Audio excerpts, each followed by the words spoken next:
July 11th, 2006, the day the maximum city of Mumbai came to a terrifying standstill. In just 20 minutes of horror, its vulnerability was brutally exposed. The suburban train network, a strategic lifeline that ferries millions of commuters every day, became a target. The incident left 189 people dead and over 800 injured.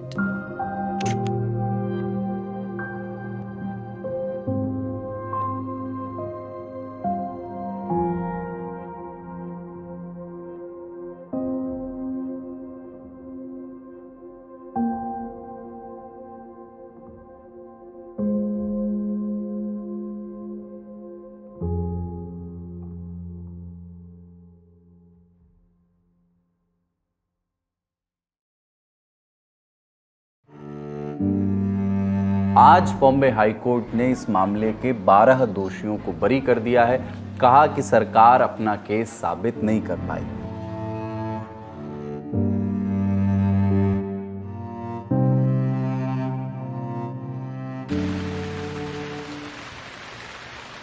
अरे वो मेरे को रास्ता ही नहीं मालूम था, अभी मैंने रास्ता देखा हो। मैं माफ़ी चाहूँगा आपसे कि मेरे को समझ नहीं आया, आप समझ में आया कि वो नज़दीक है। ठीक है ठीक है, खुदा जी, ओके ओके ओके, चलो अस्सलाम वालेकुम। वालेकुम अस्सलाम।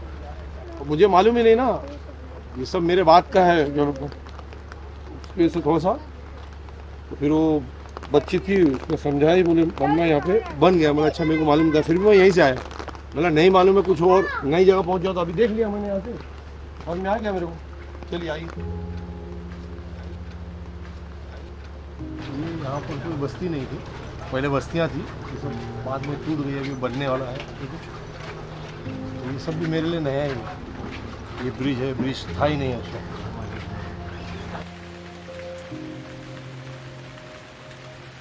मेरा नाम ज़मीर अहमद लतीफ़ुर रहमान शेख है।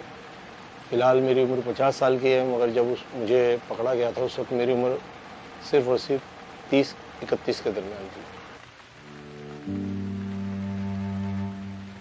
25 को उन्होंने मुझे अरेस्ट किया। 25 जुलाई को बताया कि मैं अरेस्ट हुआ हूँ, और 25 जुलाई से 9 अक्टूबर तक मैं उनकी कस्टडी में रहा। 9 अक्टूबर 2006। उस दरमियान में कभी भी उनको मेरा इस केस से कोई इन्वॉल्वमेंट नहीं मिला। उनका अक्सर ये कहना होता था कि भाई आपका कुछ नहीं, हम छोड़ देंगे। और मैं तो बहुत दिनों तो कॉन्फिडेंट था कि भाई जब मैंने किया ही नहीं तो क्यों मेरे साथ ऐसा होगा। लेकिन मुझे ये उम्मीद थी कि भाई मुझे भी छोड़ दिया जाएगा मार मार के। पहले जो ऑफिसर्स वगैरह ने मेरा ब्रेन वॉश करके मेरे को ये समझाने के लिए भाई दूसरों ने तेरे खिलाफ ये बयान दिया है तो ये बयान उनके खिलाफ दे दे। तो उस वक्त मैंने ऑफिसर से ये कहा था कि भाई उन्होंने क्या किया मैं नहीं जानता, लेकिन मैं ऐसा कैसे कह दूं कि जब उन्होंने ऐसा किया मैंने ऐसा किया। तो इस तरह तो आप उनको भी तो फंसा ही रहे हैं, मुझे भी फंसा रहे हैं। लेकिन जब उन्होंने देखा कि भाई मैं बोलने के लिए तैयार नहीं हूँ, तो उन्होंने टॉर्चर के थ्रू और दूसरे ज़राए अपना कर मेरे से दस्तखत लिए। अक्टूबर के फर्स्ट वीक में जबकि उन्होंने मुझ पर मौका लगाया, तो मुझे उस वक्त मौका के बारे में कुछ मालूम नहीं था। मौका जब उन्होंने मौका के कन्फेशन के लिए जो मेरे साथ स्ट्रेटजी अपनाई, तब मैं समझ गया कि ये लोग मुझे फंसाने की पूरी तैयारी कर रहे हैं। और टॉर्चर के ज़रिए जो मुझसे दस्तखत लिए, उस वक्त मुझे समझ में आ गया कि मैं पूरी तरह से इन लोगों ने मुझे फंसा दिया है झूठा इस केस में। मेंटली अगर आप कहेंगे तो मेंटली में वो घर वालों, घर वाली, बच्चों, उनका नाम लेकर धमकियाँ देते थे और बहुत गलीज़ धमकियाँ मिलती थी। फिज़िकल टॉर्चर में पट्टे आम बात थी। ऐसा लगता था कि भाई वो सुबह शाम का चाय नाश्ता है वैसा चलते रहता था। हाथों पर, पटक्स पर, पैर पर, जहाँ दिल करता था वो मारते भी थे। को मुझे मारा जाता था, दूसरों को दिखाया जाता था, कभी दूसरों को मारा जाता था, हमें दिखाया जाता था। और फिर ये कि भाई उनको कुछ भी नहीं कर सकते, कोई उनका कुछ बिगाड़ नहीं सकता, क्योंकि कानून में है कि मैं मेडिकल होना चाहिए। मारते हैं, मार रहे हैं सामने, और डॉक्टर को बुलाते थे, डॉक्टर फिट का सर्टिफिकेट देता था कि भाई कोई इंजरी नहीं है, कुछ नहीं है, फिट है डॉक्टर, इसने कोई कंप्लेंट नहीं की पुलिस। सिर्फ ये बताने के लिए कि भाई उनकी पहुंच बहुत दूर तक है, डॉक्टर्स भी उनके अंडर में है, वो हमारे साथ कुछ भी करेंगे तो उनको कुछ नहीं होगा।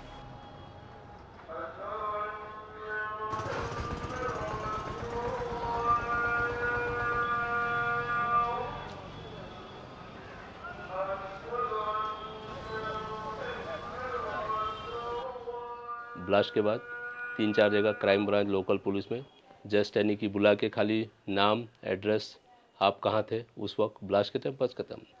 आई एम इनोसेंट, मैं बेगुनाह था इसलिए हर जगह जाता था जहाँ भी बुलाते थे क्राइम वाले। इस तरह 14 जुलाई से लेके 31 जुलाई तक चलते रहा।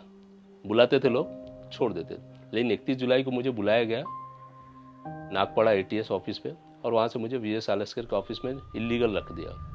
9 सितंबर तक कुर्ला एंटी रॉबरी स्क्वाड में रखा इलीगल। फिर उसके बाद 9 तारीख से लेकर 29 तारीख तक नागपाड़ा ATS। ये 58 डेज जो है ना इलीगल कस्टडी, मुझे कहीं भी प्रोड्यूस नहीं किया गया, कहीं भी कोर्ट में लाया नहीं गया, बल्कि ये थ्रेट दिया गया घर वालों को कि ब्लास्ट हुआ है, किसी वकील को मत करो, किसी के पास जाओ मत, या किसी बड़े नेता के पास मिलो मत, हम इन्हें 6 दिन में 5 दिन में छोड़ देंगे। ऐसा घर वालों को थ्रेट दे के धमका करके और मुझे भी धमका करके रखा गया। और 29 सितंबर को उस दिन बोला गया था कि छोड़ देंगे आपको।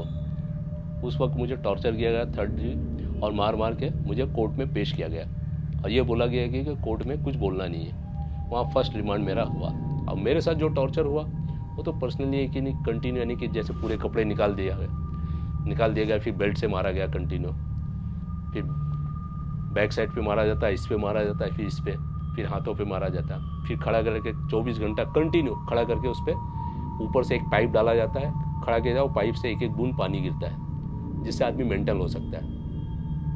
पानी गिरना सर पे एक एक बूंद बोले तो 24 घंटा। फिर बाद में नीचे मुंडी करके ऊपर पैर एक स्लैब बनाते हैं लकड़ी का और उसके अंदर नाक के अंदर पानी डाला जाता है। बाल्टी का पानी रहता हूँ, नाक का पाइप डाल देता हूँ पानी, उससे भी आदमी मर सकता है। फिर और भी टॉर्चर, जैसे कि गैस कुछ लेके आते थे, कोई गैस जहरीली गैस रहती थी प्लास्टिक के अंदर और डायरेक्ट मास्क की तरह पीना देते थे।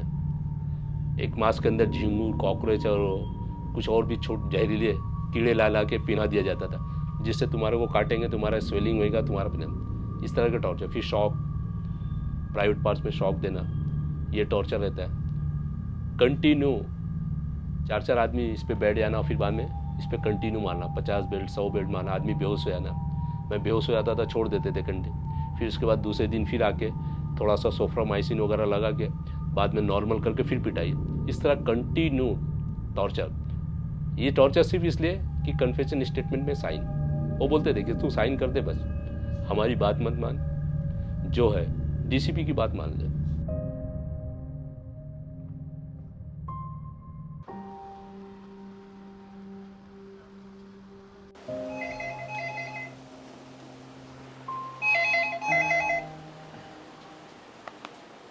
अस्सलाम वालेकुम।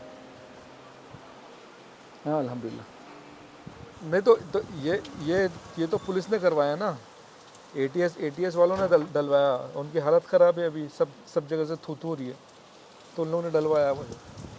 अभी कुछ तो करेंगे ना वो लोग भी। इंडिया टुडे नहीं, जितने भी चैनल्स हैं ना भाई, सब इनके फेवर के ही हैं।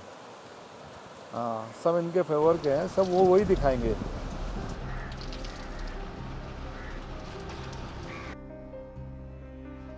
इसमें किसी न किसी को एक्यूज बनाया जाना था, हम नहीं बनाए जाते, किसी और का नंबर लगता।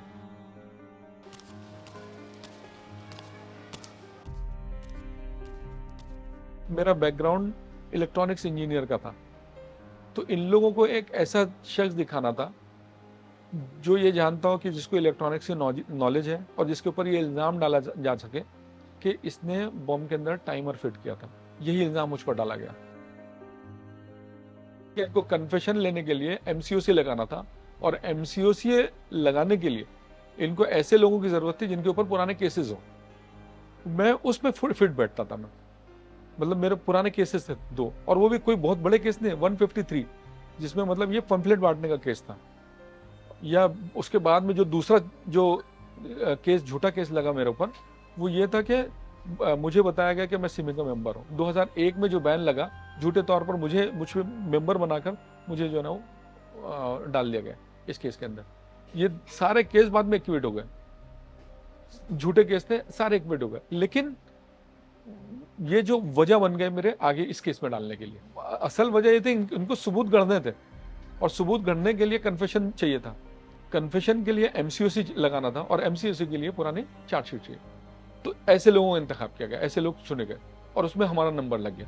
मैं नहीं आता तो मेरे अलावा बहुत सारे लोग थे, कोई भी मुसलमान था, किसी को भी डाल दिया जाता। Makoka, the Maharashtra Control of Organized Crime Act, was passed in 1999 to crack down on organized crime syndicates. But in cases like the 2006 train blast, it gave police sweeping powers far beyond normal criminal law.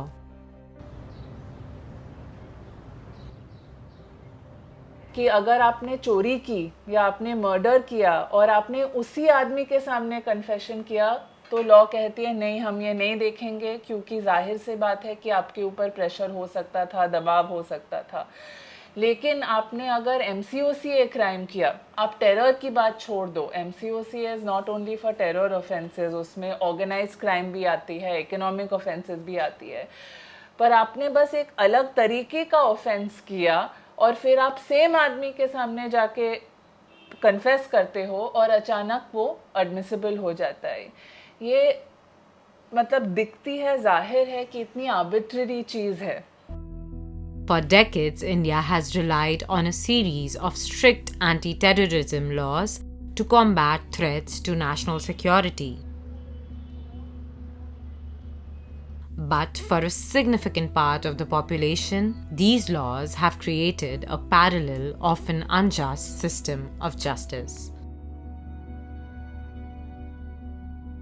Human rights lawyer Yug Chaudhary argues that these acts, crafted with extraordinary powers, have been used in ways that disproportionately target India's Muslim community.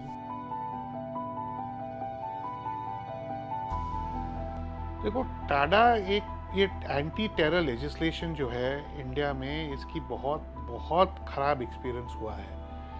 History बताता है कि इसको बहुत abuse किया गया, नाजायज़ तरीके से लोगों पे डाला गया। टाडा जैसे कानून को 2 बार को रिपील करना पड़ा, उसके बाद पोटा आया, पोटा को रिपील करना पड़ा।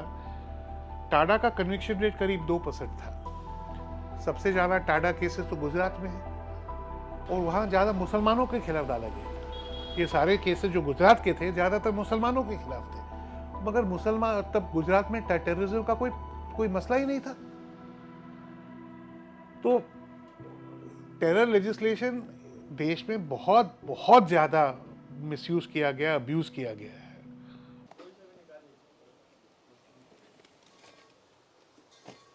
देखिए, MCOCA जो है ना, वो कानून बना है गैंगस्टर्स के लिए, ये टेररिज्म के लिए या इस तरह के केसेस के लिए नहीं बना। टेररिज्म के लिए, ये सब के लिए कानून दूसरा बना है, UAPA जिसको कहते हैं, अनलॉफुल एक्टिविटीज प्रिवेंशन एक्ट। ये कानून हम पर लगाया गया, लेकिन इसके अलावा MCOCA लगाने की सिर्फ वजह ये थी कि हमसे कन्फेशन लिया जाए। UAPA के अंदर कन्फेशन की कोई वो प्रोविजन नहीं है, और अगर ये करते कि 164 के हिसाब से मजिस्ट्रेट के सामने हमें पेश किया जाता, तो इनको डर था कि हम मजिस्ट्रेट को सच बता देते हैं कि हमारे साथ क्या क्या हुआ है, और फिर कन्फेशन नहीं लेते हमसे।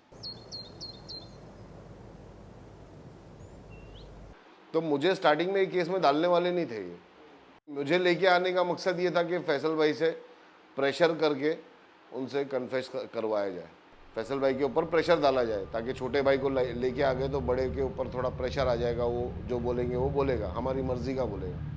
22 जुलाई को जब ये लोग मेरे कंपनी में पहुँचे, मैं तो जॉब पे ही था, ऑन जॉब था, ऑन ड्यूटी था। मुझे कंपनी में बाकायदा पता चला, रिसेप्शन पे कुछ ऑफिसर्स मुझसे मिलने आए, मैं नीचे उतरा, उनसे मिला तो वो लोग बोले कि हमारे साथ तुमको बॉम्बे चलना पड़ेगा, और उन लोग ने बताया नहीं किस लिए चलना पड़ेगा। तो मुझे बोले बॉम्बे चलना पड़ेगा, आपको यानी पूछताछ करना है। तो मैंने उनसे पूछा किस बारे में, तो बोले ये हमारे आला अफसरान को ही मालूम है कि किस बारे में। तो मैं बोला ठीक है चलिए। तो उन लोग ने वहाँ से सीधा मुझे एयरपोर्ट लेके गए, मुझे आइडिया नहीं था कि ये लोग मुझे ऐसा, वहाँ से एयरपोर्ट लेके गए, एयरपोर्ट पे किंगफिशर एयरलाइन में बिठा के सीधा मुझे बॉम्बे लेके आ गए। यानी समझ लीजिए सुबह 9 बजे मुझे ये लोग बैंगलोर में मिले हैं, सुबह 9 बजे, और 11 साढ़े 11 बजे तक मैं यहाँ पे मीरा बोरवलकर के सामने खड़ा था। कुछ कलीग्स थे जिन लोगों ने अपना स्टेटमेंट चेंज नहीं किए, क्योंकि वहाँ पे ऑलरेडी मेरा सारी चीज़ें ऑन रिकॉर्ड थी।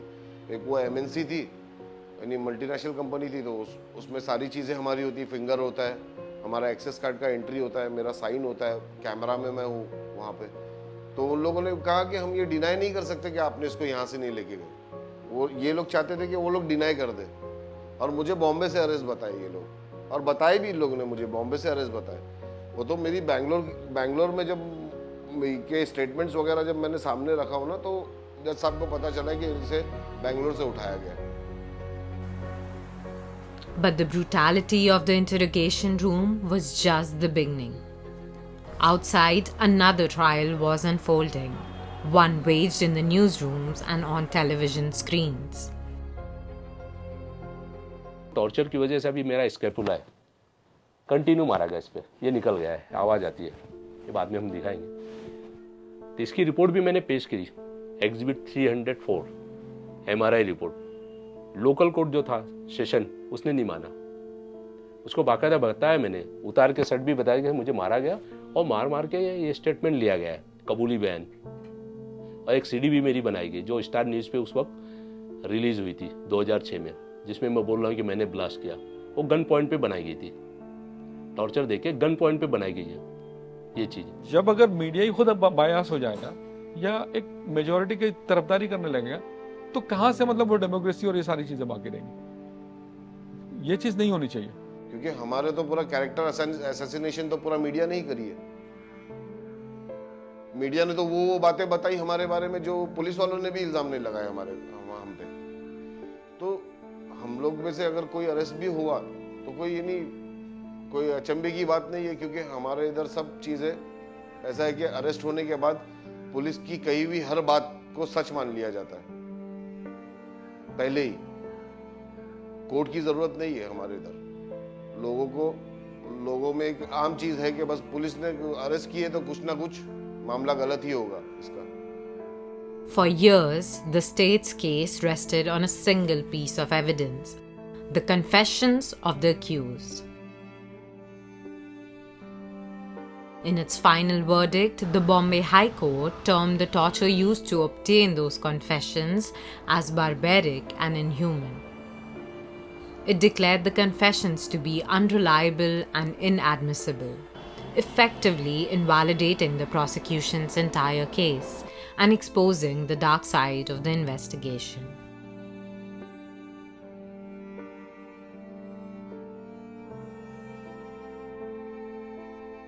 देखिए, हमने तो कभी सोचा नहीं था कि इतने बड़े केस में हमको और इतने झूठे केस में हमको गिरफ़्तार कर लिया जाएगा। लेकिन जब उन लोगों ने गिरफ़्तार किया तो ATS के ऑफिसर ने हमसे ये बात कही थी कि कल के न्यूज़पेपर में हेडलाइन लगेगी कि एक मामूली school teacher bomb blast case में गिरफ़्तार। तो हम तुमको इस केस में गिरफ़्तार करने जा रहे हैं। कोई सबूत नहीं था, कोई शवाहिद नहीं थे, उसके बावजूद भी तो जाहिर सी बात है एक मामूली टीचर अगर किसी बड़े केस में बम ब्लास्ट के केस में गिरफ़्तार हो तो उसको बहुत बड़ा झटका लगता है। वो परेशान हो जाएगा, उसको मायूसी होगी, उसकी नौकरी चले जाएगी, उसकी फैमिली परेशान होगी। तो ये सारी चीज़ें हमारे साथ हुई है और हमारे 12 लोगों के साथ भी हुई है।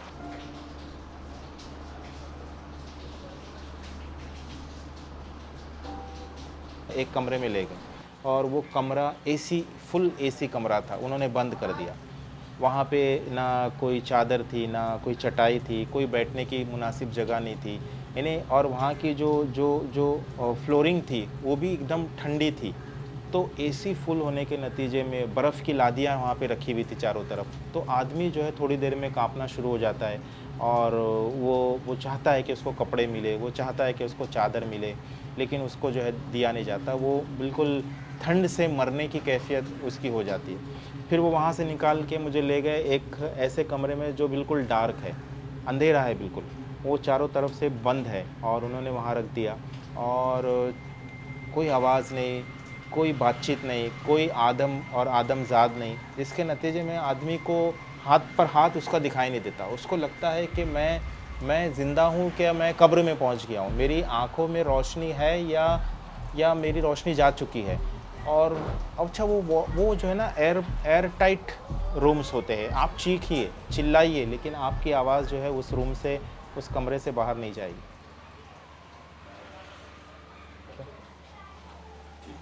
अपने बच्चे खिज़र आ जाओ। अरे तुम लोग स्कूल गए थे आज? हाँ तो अशु कहाँ है? अस्सलाम वालेकुम। अच्छा ये स्कूल से आए बच्चे जाओ बेटा अंदर।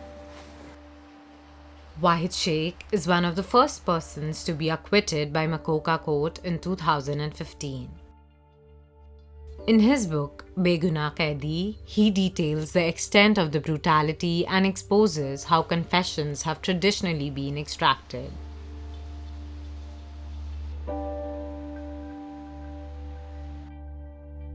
Wahid now fights for others still in jail. बिस्मिल्लाहिर्रहमानिर्रहीम। एक्विट अंडर ट्रायल यानी बेगुनाह कैदी चैनल में आपका इस्तकबाल। मैं ये समझता हूँ जो फिज़िकल टॉर्चर है इंसान कभी कभी बर्दाश्त कर लेता है, लेकिन जब फैमिली पर जब इस तरह के टॉर्चर के मामलात होते हैं तो इंसान बर्दाश्त नहीं करता और जो कुछ ATS वाले चाहते हैं वो करने के लिए आमादा हो जाता है और वो साइन कर देता है।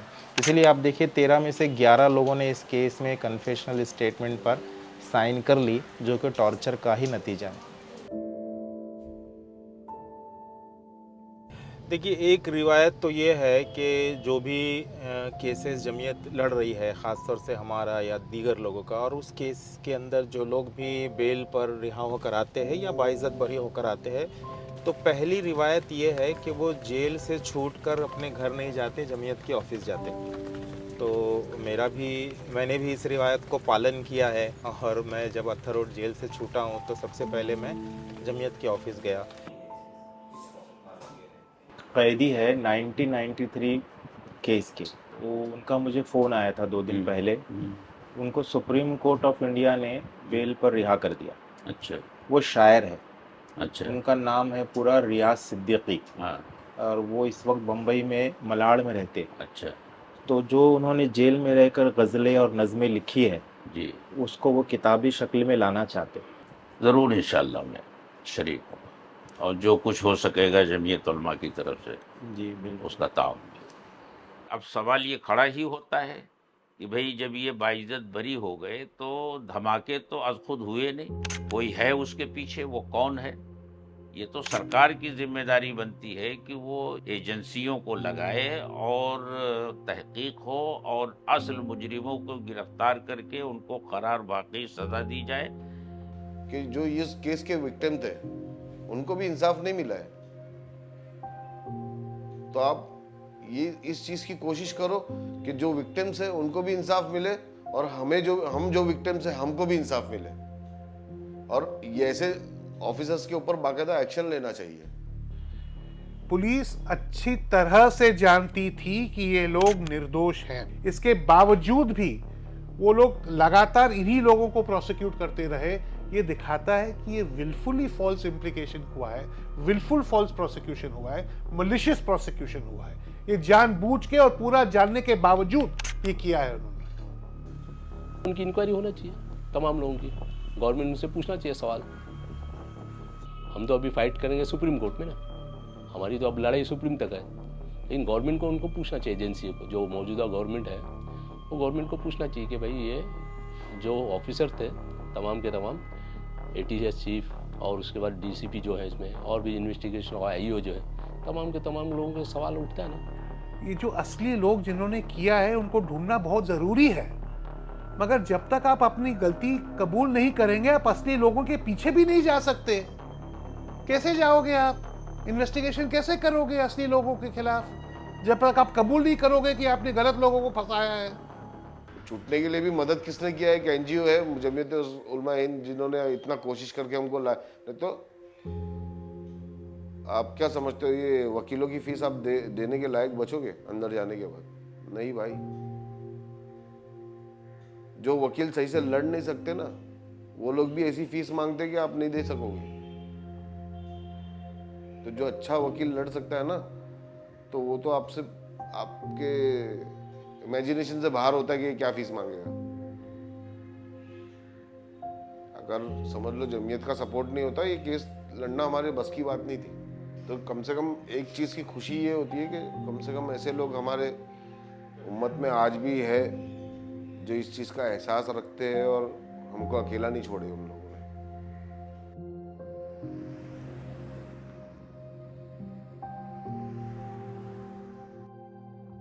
बम्बई की उसने हमसे कहा, ये बहुत पहले की बात है, मेरे ख्याल में 15-20 साल हो गए होंगे। मुझसे गुलजार साहब मरहूम ने कहा कि जो कानून बना हुआ है ये मरकज़ का कानून है, लेकिन सूबे की गवर्नमेंट इस केस में मुलजिम बना रही है मुसलमानों को, हालांकि इसको हक नहीं है। मैंने उनसे कहा कि मुकदमा लड़िए।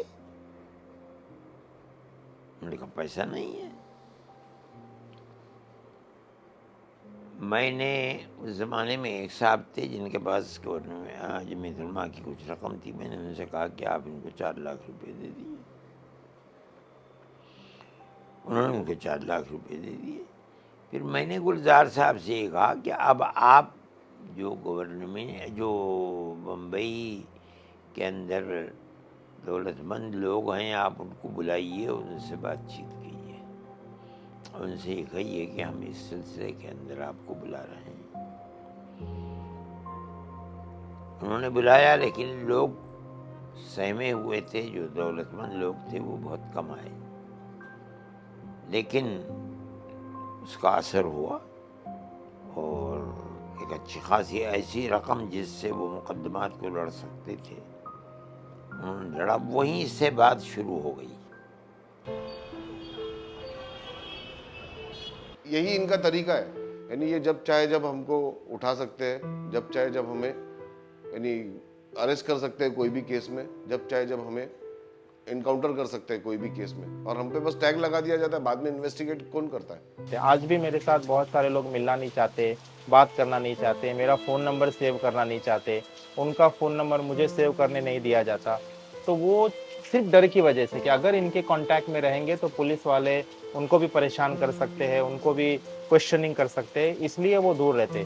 वरना कोई किसी को हमारे केस को लेकर के कोई शक नहीं है कि ये टेररिस्ट है या इस केस में इन्वॉल्व थे, बल्कि सबको यकीन है कि ये सब बेगुनाह थे जो फंसाए गए थे।